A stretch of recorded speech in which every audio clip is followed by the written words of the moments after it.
That good news that was spread on CNN and BBC and everywhere else, making us all totally very excited, we soon realized that that news was not for us on the African continent, it was for others, since these vaccines were not available to us.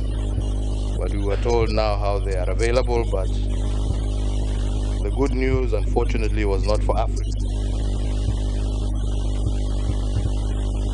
Couldn't access. And so,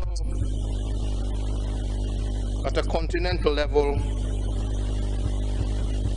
we sat as an African Union, convened meetings, and for the very first time discussed how would we as Africans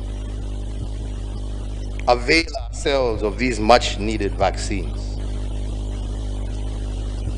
To cut a long story short, after many numerous discussions, working together under the coordination of Africa CDC, we were able to find adequate vaccines for our people.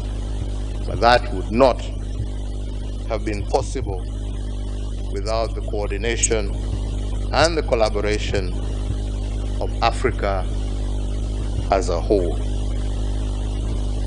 This was a great eye-opener for many of us, and at that stage, I must appreciate the African Union under the leadership of Musa Faki and the then Director General of Africa CDC for recognizing that it was important that the Union come up with a framework that would spearhead the development and access of COVID-19 vaccines to Africa. Again, at that time, I was the chair of the Organization of African, Caribbean, and Pacific States, as again has been said by my brother, Dr. Davis. And for the very first time, we managed to pull together with the nation states of the Caribbean and the Pacific, who were also facing similar challenges